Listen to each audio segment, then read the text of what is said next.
പ്രമാണം എവിടെ? ഒന്ന് വായിച്ചു നോക്കട്ടെ. കാണാനായാലും വായിക്കാനായാലും ആദ്യം എന്റെ കാശ് കിട്ടണം.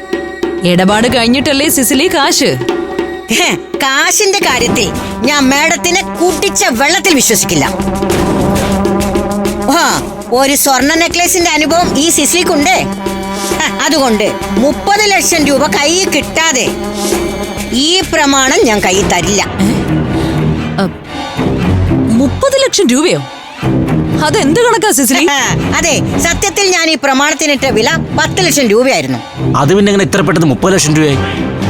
എടാ കൊച്ചനെ, മോഷണം ഒരു കലയാണ്, ഒരുപാട് റിസ്ക് ഉള്ള കല. ജീവിതത്തിൽ ഒരിക്കലെങ്കിലും ആ കലാരൂപം ചെയ്തിട്ടുള്ളവർക്കേ അതിന്റെ റിസ്ക് അറിയൂ. അത്രയും റിസ്ക് ഉള്ള പരിപാടി ആയതുകൊണ്ടാണ് ഞാൻ ഇതിന് 10 ലക്ഷം രൂപ വിലയിട്ടത്. പക്ഷേ നിങ്ങൾ വരാൻ വൈകിയ 1 മണിക്കൂർ കൊണ്ട് ഇതിന്റെ വില 30 ലക്ഷമായി മാറി. അതാ ഞാൻ പറഞ്ഞത് സമയത്തിന് വിലയുണ്ടെന്ന്. പൊന്നും വില. ഇനി അത്രയും തുക റൊക്കം തരാതെ ഈ പ്രമാണം കൈവശപ്പെടുത്താമെന്ന് നിങ്ങൾ വിചാരിക്കണ്ട. വെറുതെ കളിക്കല്ലേ. എല്ലാം കൂടെ 1 ലക്ഷം രൂപ അങ്ങോട്ട് തരും. അതും മേടിച്ച് മിണ്ടാതെ പൊയ്ക്കോണം. 1 ലക്ഷം ഉലുവയോ? ആർക്ക് വേണത്? പോയി 30 ലക്ഷം രൂപ കൊണ്ടുവാ ചക്ക. സിസിലി, കാലക്കവെള്ളത്തിൽ മീൻ പിടിക്കാൻ നീ ആണെന്ന് കൂട്ടിക്കോ. പണ്ടേ മുക്കുവണ്ണം തന്നെ എന്നെ പറ്റിച്ചത് നിങ്ങളാ. അതുകൊണ്ട് പറഞ്ഞ കാശ് കിട്ടാതെ ഞാൻ ഈ പ്രമാണം തരില്ല. നിങ്ങൾക്ക് ആലോചിക്കാൻ 5 മിനിറ്റ് സമയം തരും. അത് കഴിഞ്ഞ് പ്രമാണം ഞങ്ങൾക്ക് തരുന്ന നിങ്ങൾക്ക് ബുദ്ധി. നക്കാപ്പിച്ച തന്നെ എന്നെ ഒതുക്കാൻ പറ്റത്തില്ല. അങ്ങനെയാണെങ്കിലേ 5 മിനിറ്റ് കഴിഞ്ഞ് മഹേന്ദ്രന്റെ കൈ കൊണ്ട് നീ മരിക്കാൻ തയ്യാറായിക്കോ. എന്നോട് കളിക്കാൻ വരരുത്. എന്റെ ദേഹത്ത് തൊട്ടാലേ ഈ വട്ടം മഹേന്ദ്രന്റെ ശവം വീഴും.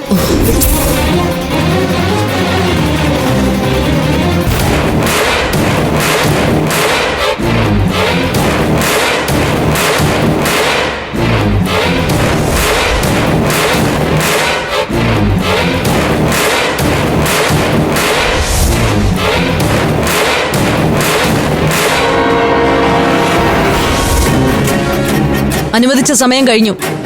മര്യാദയ്ക്ക് പ്രമാണം തരുന്നതാണ് നിനക്ക് നല്ലത്. കാശ് കിട്ടാതെ ഇത് തരുന്ന പ്രശ്നമില്ല. ഒന്നും അല്ലെങ്കിലും ഞാൻ കഷ്ടപ്പെട്ട് റിസ്ക് എടുത്ത് മോഷ്ടിച്ചു കൊണ്ടുവന്ന സാധനല്ലേ. അതങ്ങനെ ചക്കാത്തിന് തരാൻ പറ്റത്തില്ല.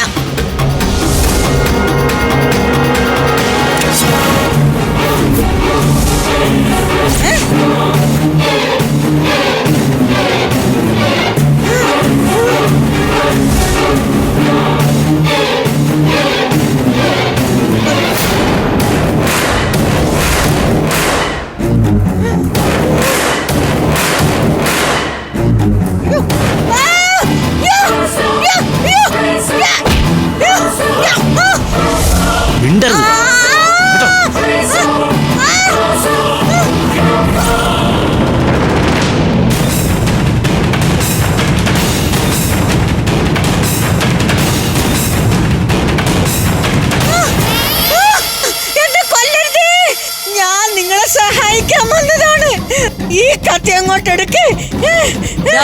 നമുക്ക് ആവശ്യമുള്ളത് കിട്ടിയില്ലേ? വിട്ടേരെ, പോയി പഴച്ചോട്ടെ. ഇവരെ വെറുതെ വിട്ടാലേ ചേച്ചിയുടെ കള്ളത്തരം മുഴുവൻ പഞ്ചരത്നോട് പറയും. എന്താ വേണ്ടെന്ന് വെച്ചാലേ നീ തീരുമാനിച്ചോ. ഒന്നേ റെയിൽവേ ട്രാക്കിൽ തള്ളാം. കയ്യും കാലും കെട്ടി കാറിലിടാം. രാത്രിയിൽ കൊല്ലാം.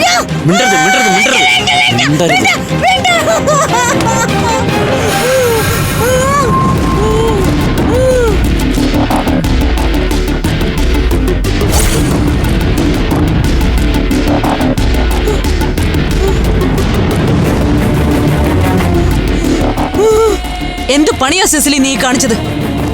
ഇതാണോ നീ കഷ്ടപ്പെട്ട് മോഷ്ടിച്ച പ്രമാണം? അയ്യോ, ഇതെങ്ങനെ പ്രമാണത്തിന് പകരം പത്രം വന്നു? അത് തന്നെ ഞങ്ങൾക്ക് ചോദിക്കാനുള്ളത്.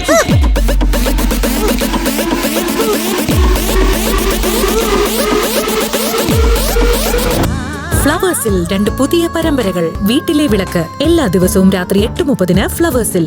മഹാലക്ഷ്മി എല്ലാ ദിവസവും രാത്രി 9 മണിക്ക് ഫ്ലവേഴ്സിൽ.